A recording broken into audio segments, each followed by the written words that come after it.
Mi nombre es Citlali, y esta es la historia de cómo un simple mensaje de texto demolió a mi familia, o quizás, la salvó.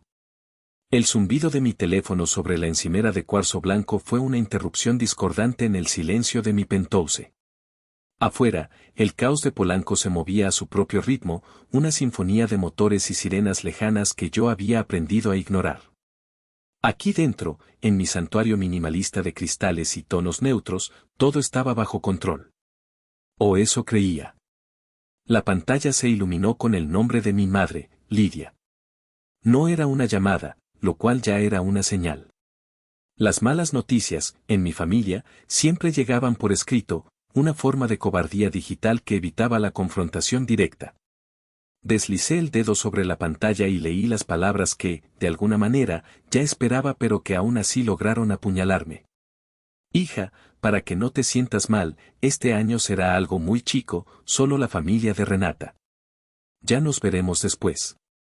Leí el mensaje 1, 2, 3 veces. Cada palabra estaba cuidadosamente elegida para infligir el máximo daño con la apariencia de consideración. Para que no te sientas mal. Como si mi exclusión fuera un acto de bondad.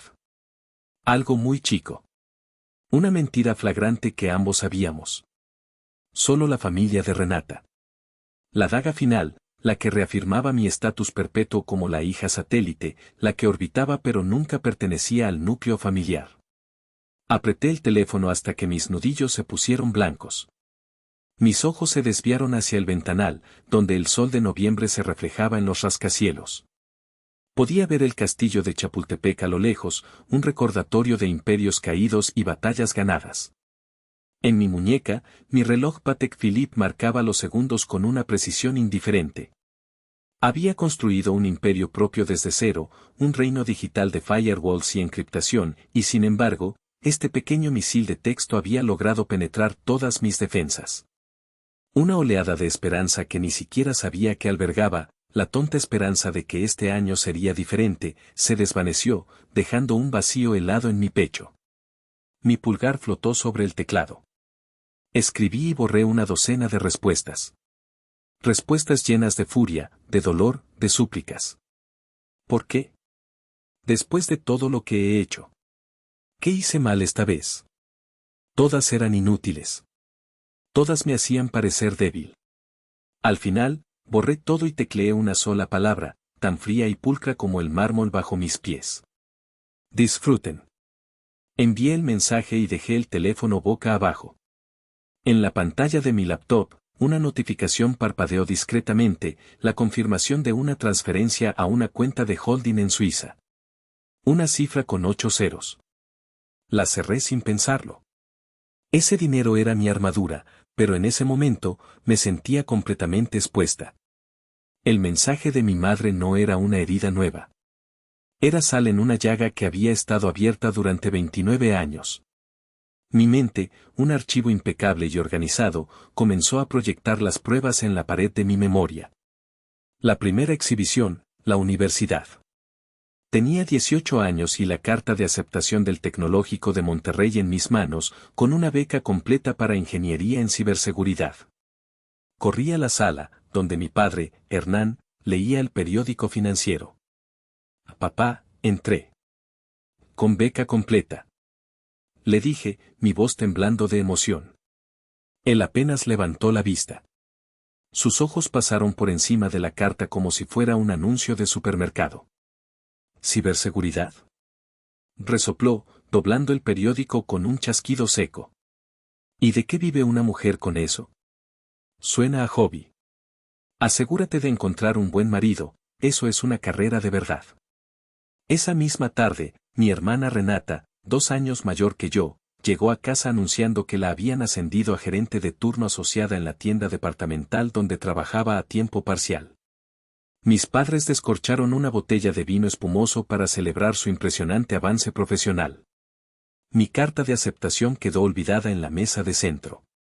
La segunda exhibición, el dinero. Durante mi segundo año, la beca no cubría un programa de especialización que era crucial para mi carrera. Necesitaba un préstamo estudiantil, pero el banco requería un aval. Se lo pedí a mis padres en la cena del domingo. Mi madre, Lidia, chasqueó la lengua. Citlali, siempre pensando en grande. No es prudente. Mi padre fue más directo. Endeudarse es de irresponsables. La respuesta es no. Si tanto quieres ese cursito, tómate un semestre libre y trabaja más. Aprende el valor del dinero. 6 meses después, durante una llamada telefónica, mi padre mencionó casualmente que habían rehipotecado la casa familiar. Mi corazón dio un vuelco, pensando que estaban en problemas. ¿Están bien? ¿Necesitan ayuda? Pregunté, mi mente ya calculando cuánto podía enviarles de mis 3 trabajos de medio tiempo. Él se rió, un sonido condescendiente que conocía demasiado bien. ¿Problemas? Al contrario. Lo hicimos para pagar la boda de tu hermana. Verás las fotos, será el evento del año. Valió cada centavo para que mi princesa tuviera su día soñado. Colgué el teléfono y me senté en el suelo de mi diminuto apartamento de estudiante, rodeada de libros de programación. No lloré. El dolor era tan profundo que se había convertido en una especie de combustible frío. Esa noche, en lugar de dormir, desarrollé el primer prototipo del algoritmo que se convertiría en la piedra angular de mi empresa. La tercera y última exhibición, la indiferencia. Hace apenas 2 meses, en la cena de cumpleaños de Renata, traté de compartir mi mayor logro. Estaba nerviosa, algo raro en mí. Familia, quería contarles algo importante, comencé, esperando, por una vez, captar su atención. He estado trabajando en un proyecto, una empresa, y finalmente he decidido venderla. Renata interrumpió, levantando su copa. ¿Alguien quiere más vino? Damián, querido, sírvele a mamá. Por cierto, ¿vieron el nuevo columpio que compramos para los niños? Es una monada. El tema cambió. Nadie preguntó por mi empresa. Nadie preguntó por qué la vendía, o por cuánto. Mi noticia, el resultado de una década de sacrificios, se disolvió en el aire como el humo de las velas del pastel de cumpleaños de mi hermana. Era invisible. Mi éxito era invisible. Mirando el horizonte desde mi penthouse, me di cuenta de que el mensaje de mi madre no era un insulto. Era una conclusión lógica. Para ellos, yo nunca había estado realmente allí. ¿Cómo puedes excluir a alguien que, para empezar, nunca fue parte del cuadro? El teléfono volvió a sonar. Esta vez, era un hombre que sí traía consuelo, tía Maite. La hermana menor de mi madre, la oveja negra de su generación y la única persona en la familia que siempre había tenido la decencia de mirarme a los ojos. ¿Lo viste? Dijo a modo de saludo, su voz cargada de una indignación que yo misma no me permitía sentir. Si te refieres al edicto real que me destierra del reino de Acción de Gracias, sí, lo recibí, respondí, un rastro de sarcasmo amargo en mi voz. ¡Qué descaro! Exclamó. Tu hermana acaba de llamarme para presumir de su menú exclusivo. ¿Y sabes qué me dijo? Que querían algo íntimo este año. Íntimo. Como si el resto de nosotros fuéramos una multitud de extraños. A nosotros tampoco nos invitaron, por si te lo preguntabas. Las palabras de mi tía fueron un bálsamo. No estaba loca. No estaba exagerando. Era real. Era un patrón. Lo siento, tía. No lo sientas por mí, lo siento por ti, que has aguantado esto toda tu vida, su voz se suavizó. Recuerdo cuando eras una niña y ganaste la Feria de Ciencias Estatal. ¿Sabes lo que dijo tu madre en la cena de Navidad? Dijo que era lindo que tuvieras pasatiempos para mantenerte ocupada. Nunca vieron lo brillante que eras, Citlali. Les daba miedo. Una calma glacial, tan afilada como un trozo de hielo, comenzó a extenderse por mis venas, reemplazando el dolor sordo. El miedo. No era indiferencia, era miedo. Miedo a lo que no entendían, a lo que no podían controlar. Y en ese instante, el interruptor dentro de mí finalmente cambió de posición. El modo de supervivencia se apagó. El modo de estrategia se encendió. Me acerqué al ventanal, observando el flujo constante de autos en el periférico. Un río de luces impersonales. Durante años, había luchado por un asiento en su mesa. ¿Y para qué? ¿Para recibir migajas de una aprobación que nunca llegaría? Tía, dije, y mi propia voz me sorprendió por su firmeza. No te preocupes por la cena. Este año tendremos un día de gracias que nadie olvidará. Yo me encargo. ¿De qué hablas, mija? Tú solo asegúrate de que todos los demás excluidos estén disponibles el jueves. Tíos, primos, todos. Envíales un mensaje. Diles que la cena corre por mi cuenta. Te mandaré la ubicación más tarde. Colgué antes de que pudiera hacer más preguntas. Mi corazón latía con un ritmo nuevo, un tambor de guerra constante y poderoso. Desbloqueé mi teléfono y marqué un número de mi lista de favoritos. Octavio, buenas tardes. Soy Citlali Rojas. Señorita Rojas, qué gusto. ¿En qué puedo servirle? Necesito organizar una cena de acción de gracias para 35 personas en mi casa de Valle de Bravo. Hubo una breve pausa al otro lado de la línea. ¿Para este jueves, señorita? Para este jueves, confirmé, mirando mi reflejo en el cristal. La mujer que me devolvía la mirada ya no tenía la sombra de la duda en sus ojos. Y Octavio, no quiero que falte absolutamente nada. El miércoles por la mañana, conduje mi Mercedes G-Wagon por la carretera hacia Valle de Bravo. El aire de la Ciudad de México, denso y cargado de promesas incumplidas, fue reemplazado gradualmente por el aroma limpio y fresco de los pinos. Dejé atrás la jungla de asfalto y me adentré en el corazón del bosque. La casa no aparecía de golpe. El camino de entrada, un sendero serpenteante de piedra laja, la mantenía oculta hasta el último momento. Y entonces, ahí estaba. No era una casa, era una declaración. Una estructura modernista de concreto expuesto, cristal y madera de teca, aferrada a la ladera de una colina con vistas a la presa. La había comprado hacía un año por $5.8 millones, una transacción que mi equipo financiero manejó mientras yo cerraba un trato en Singapur. Mis padres ni siquiera sabían que existía. Para mí, no era un hogar. Era una fortaleza. Un lugar donde el mundo exterior, especialmente el de mi familia, no podía alcanzarme. Al llegar, el chef Gael y su equipo ya estaban en la cocina, un espacio del tamaño de un pequeño restaurante que olía a romero y a preparativos meticulosos. Gael, un hombre robusto con una barba perfectamente recortada y ojos que brillaban con inteligencia culinaria, me saludó con una inclinación de cabeza. Señorita Rojas. El menú está listo para su aprobación. He tomado la libertad de basarme en la cocina tradicional de la abuela, pero con un toque contemporáneo. Revisé la lista: pavo ahumado con glaseado de piloncillo y chile ancho, puré de camote con vainilla de Papantla, relleno de chorizo de Toluca y manzanas, ensalada de nopales con granada. Era perfecto. Era un homenaje a nuestras raíces, pero elevado a un nivel que mis padres jamás concebirían. Confío en usted, Gael. Sorpréndame. Mientras su equipo trabajaba, yo me dediqué a mi propia tarea. Fui de habitación en habitación, 35 en total, cada una con su propia terraza y vistas espectaculares. No dejé que el personal se encargara. Quería hacerlo yo misma. En la suite principal, destinada para mi tía Maite, coloqué sobre la cama una manta de lana artesanal que había comprado en Oaxaca. En las habitaciones para mis primos con niños pequeños, dejé canastas de juguetes de madera y libros de cuentos mexicanos. No eran regalos caros, pero eran gestos pensados, el tipo de atención al detalle que yo nunca había recibido.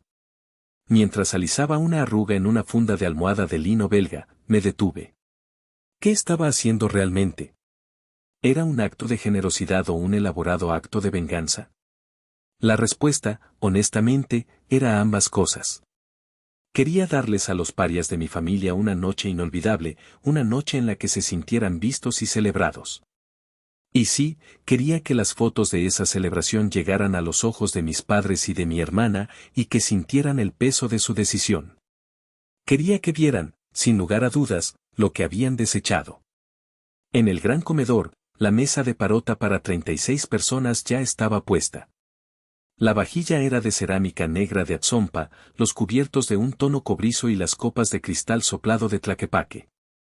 Caminé alrededor de la mesa, colocando personalmente cada tarjeta con el nombre de los invitados, escrita a mano por un calígrafo. Tío Roberto, tía Sofía, primo Bruno, 35 nombres. 35 personas que mi familia había considerado prescindibles. Mi propio lugar estaba en una de las cabeceras. Miré la silla vacía frente a mí, en el otro extremo. Por un momento, imaginé la escena en casa de mis padres. La mesa más pequeña, las sonrisas forzadas, la conversación superficial. El espacio vacío que yo habría dejado, un espacio que, me di cuenta, ellos ni siquiera notarían. Un sonido me sacó de mis pensamientos. Era mi teléfono. Un mensaje de mi asistente, Mónica.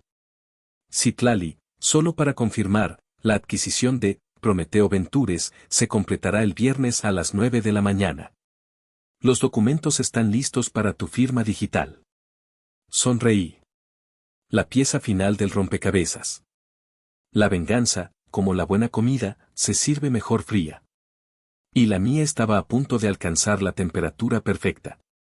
El jueves de Acción de Gracias llegó con un cielo despejado y un sol brillante que hacía que el agua de la presa brillara como un campo de diamantes. A partir de las 2 de la tarde, los autos comenzaron a subir por el camino de entrada.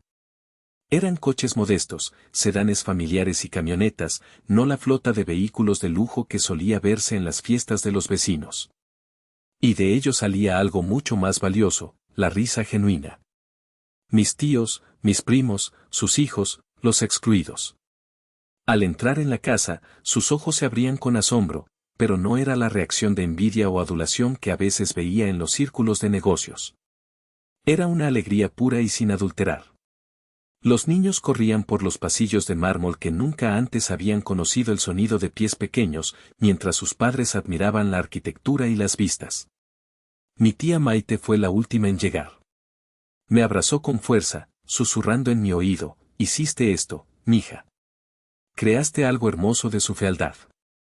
La tarde transcurrió en una feliz neblina de conversaciones, juegos y aperitivos. El chef Gael y su equipo servían bandejas de sopes en miniatura y copas de un cóctel de mezcal con Jamaica que hacía que todos se relajaran. Vi a mis primos, a quienes no había visto en años, reconectar y ponerse al día. Vi a mis tíos, que a menudo se sentían ignorados por la rama principal de la familia, ser el centro de atención. Por primera vez, esta fortaleza de cristal y concreto se sentía como un hogar. Pero la tormenta, por supuesto, estaba gestándose en otro lugar. En medio de la celebración, me retiré discretamente a mi oficina. Mi teléfono, que había puesto en silencio, parpadeaba con una docena de notificaciones. La mayoría eran de mi madre, Lidia. 15:32. Tu tía Sofía me acaba de llamar para decirme que no podía venir a nuestra cena. Dijo que ya tenía un compromiso. ¿Tú sabes algo de esto? 16:10. Ahora tu primo Bruno tampoco contesta. ¿Está pasando algo? 16:45. Citlali, me enteré de que estás armando un escándalo en Valle de Bravo. Por favor, te lo pido, no nos avergüences. La gente va a hablar. Sonreí con amargura. La vergüenza. Siempre se trataba de las apariencias, de lo que la gente diría. Su preocupación no era por haberme herido, sino por el riesgo de que su perfecta fachada familiar se agrietara. Luego vi el mensaje de voz de mi padre, Hernán. Lo escuché. Su voz, usualmente autoritaria, sonaba tensa. Citlali, tu madre me dijo, lo que sea que estés haciendo, es un dramatismo innecesario. Si querías hacer tu propia cena, lo hubieras consultado con nosotros primero. Estás dividiendo a la familia. ¿Dividiendo a la familia? Ellos habían trazado la línea en la arena hacía décadas. Yo simplemente había decidido organizar una fiesta al otro lado. Ignoré los mensajes y, en un impulso masoquista, abrí Instagram. Y ahí estaba. La publicación más reciente de mi hermana Renata. Una foto profesionalmente iluminada de ella, su esposo Damián y sus 2 hijos, todos vestidos con tonos beige a juego. Estaban sentados en la mesa impecablemente decorada de mis padres. 7 personas en una mesa para 12. El vacío era palpable. El pie de foto era una obra maestra de agresión pasiva, agradecida por celebrar con la familia que realmente importa. A veces, menos es más. Almohadilla familia de verdad, almohadilla bendecida, almohadilla calidad sobre cantidad. Casi me reí en voz alta. Calidad sobre cantidad. Era tan predecible. La implicación era clara, los 35 de nosotros éramos la cantidad, la chusma. Ellos eran la calidad, la élite. Mi dedo se posó sobre el icono de la cámara. Salí de la oficina y me paré en el balcón del segundo piso, que daba a la gran sala de estar. Abajo, la escena era un caos vibrante y hermoso. Mis tíos contaban chistes, los niños jugaban en una alfombra persa, y mi tía Maite dirigía un brindis con copas de tequila. Eran ruidosos, imperfectos y maravillosamente reales. Tomé una foto panorámica. Una sola imagen que capturaba 35 rostros sonrientes, la enorme chimenea encendida, y a través de los ventanales, el sol poniéndose sobre la presa. No había filtros, ni poses forzadas, ni coordinación de vestuario. Solo vida.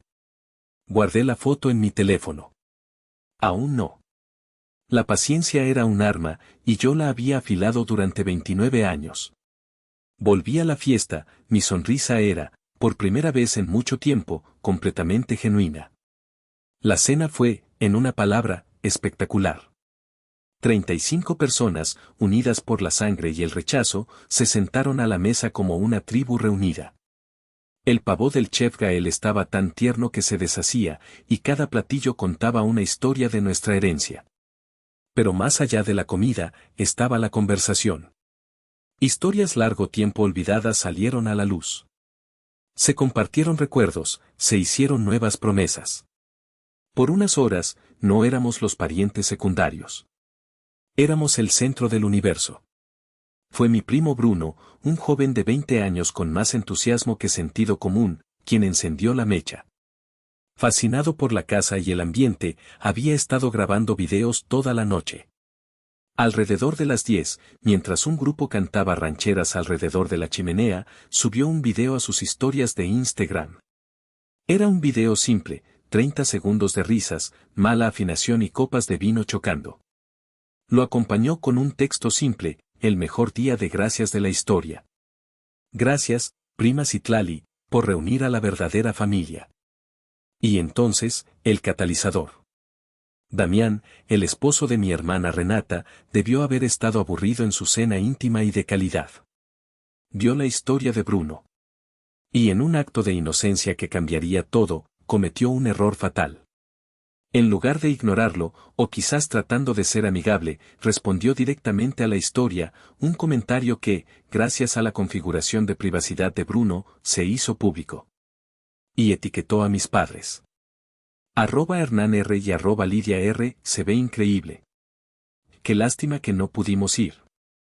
Y parece que la fiesta de verdad estaba allá. El emoji llorando de risa fue el toque final. La narrativa de la noche cambió instantáneamente. Lo que había sido un asunto privado se convirtió en un espectáculo público. El comentario de Damián fue como echar gasolina a un fuego latente. Mi teléfono, que había dejado en la barra de la cocina, comenzó a vibrar sin parar. Lo recogí y vi un torrente de notificaciones. Amigos de mis padres, confundidos por la etiqueta, comenzaron a comentar. Hernán, ¿pero no estaban ustedes cenando en casa? ¡Qué raro! Lidia, ¿por qué hubo 2 cenas de acción de gracias en la familia? Alguien explíqueme qué está pasando aquí. La situación se intensificó cuando una prima lejana, que claramente tenía habilidades para el diseño gráfico y un gusto por el drama, tomó una captura de pantalla de la publicación de Renata, calidad sobre cantidad. Y la puso junto a mi foto panorámica, que Bruno ya había encontrado y publicado en su propio perfil. Creó un collage con un título simple, calidad o cantidad. La familia Rojas, dividida. La imagen era devastadora. A un lado, la mesa casi vacía de mis padres, con sus sonrisas tensas y su estética beige. Al otro, mi comedor vibrante, lleno a reventar de gente, color y alegría. No se necesitaba ninguna explicación. La foto contaba toda la historia de favoritismo y exclusión en un solo vistazo. Se volvió viral. No a nivel nacional, por supuesto, pero sí en el microcosmos de nuestra comunidad, el club de golf de mi padre, el grupo de caridad de mi madre, la escuela donde trabajaba Renata. Para ellos, era el equivalente a un escándalo en la portada del New York Times. Observé cómo se desarrollaba el caos desde la tranquilidad de mi fortaleza, con una copa de vino en la mano. No sentía euforia.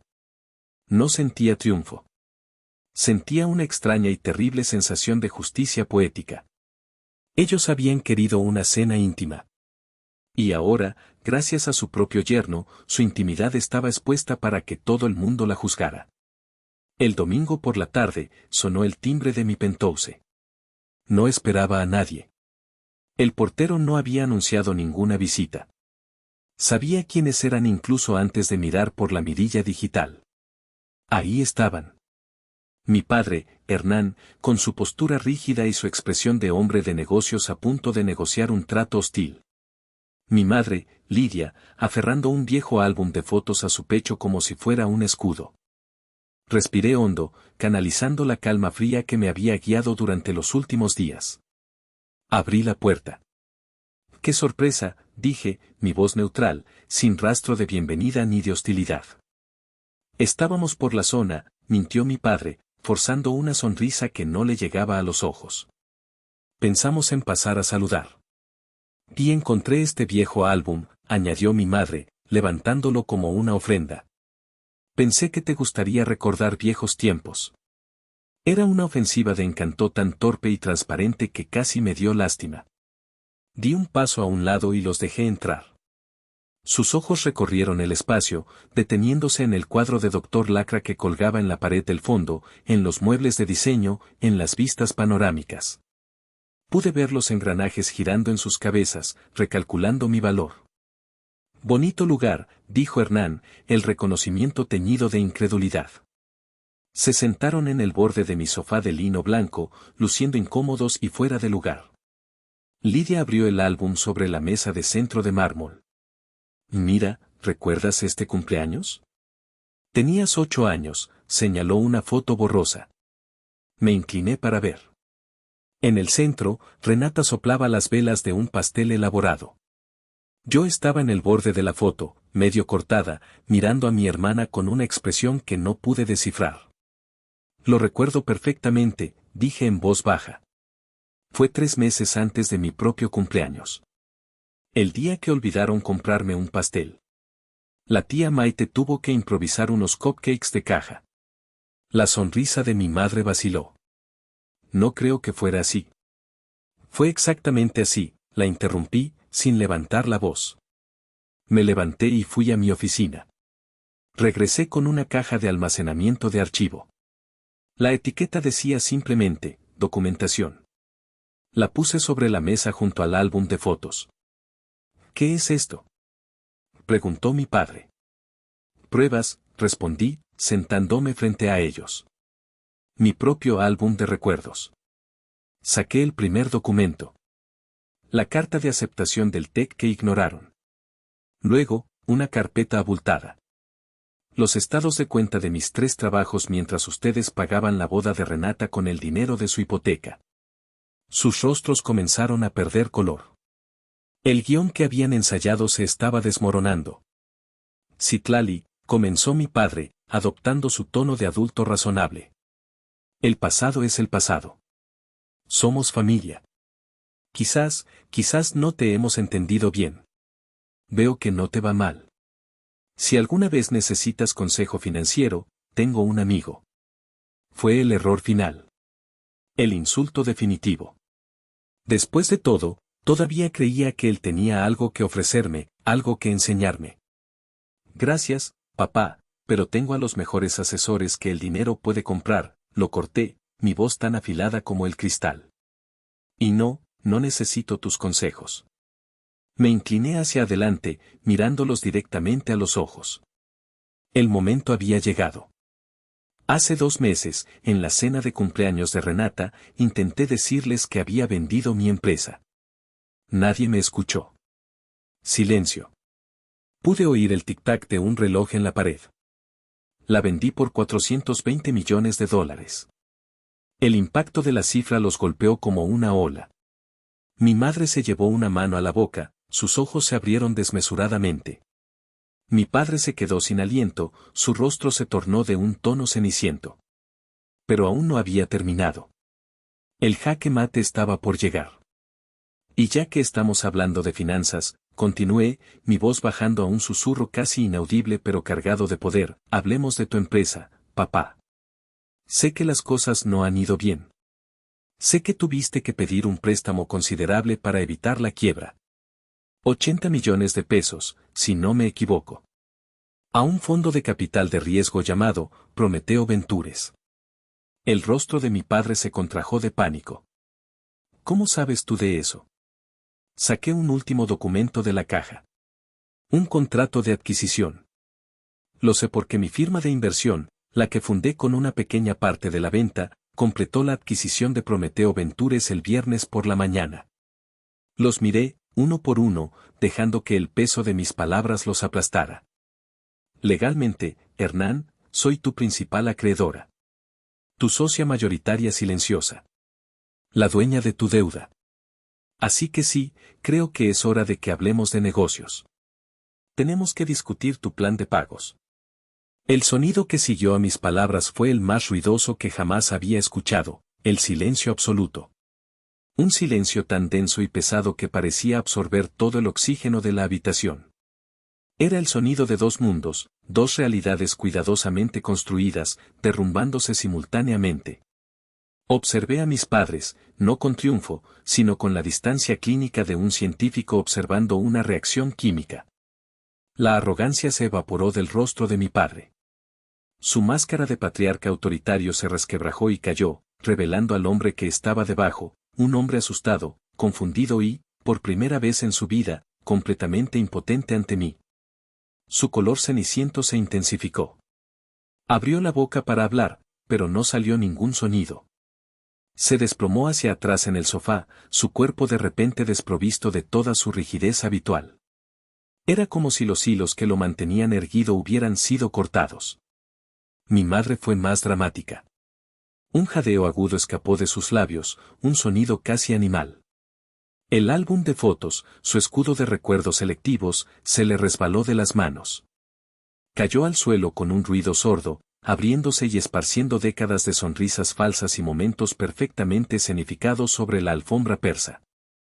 Fotos de bautizos, primeras comuniones, vacaciones en la playa, todas protagonizadas por Renata. Pequeños cuadrados de papel brillante que documentaban una mentira. Ella miró las fotos esparcidas, luego a mí, y sus ojos se llenaron de una emoción que nunca antes había visto en ella, un terror puro y sin adulterar. No hubo gritos. No hubo acusaciones. La magnitud de la revelación era demasiado grande para palabras tan simples. Yo era la hija invisible, la del hobby, la que nunca fue suficiente. Y en el lapso de 5 minutos, me había convertido en su banquera, su salvadora o su verdugo. El poder en esa habitación había cambiado de manera tan fundamental, tan irreversible, que el aire mismo parecía vibrar con la nueva dinámica. Me mantuve en mi sitio, con las manos entrelazadas sobre mi regazo, respirando lenta y deliberadamente. No sentía alegría. No había placer en su humillación. Solo una profunda y agotadora sensación de finalidad. El juego de toda una vida acababa de terminar. Y yo había ganado. No, eso no era correcto. Yo no había ganado. Simplemente había dejado de jugar con sus reglas. Había tirado el tablero y había comprado el edificio entero. Rompí el silencio. Me levanté, caminé hacia la cocina con una calma que no sentía del todo, y regresé con un vaso de agua. Me arrodillé frente a mi padre y se lo ofrecí. Sus manos temblaban tanto que tuve que ayudarlo a sostenerlo. Bebió un sorbo, el sonido del agua pasando por su garganta resonó en la quietud. No hice esto por venganza, dije, y para mi sorpresa, era la verdad. La sed de venganza se había extinguido en el momento en que vi el miedo en sus ojos. Ahora, solo quedaba la necesidad de establecer la verdad.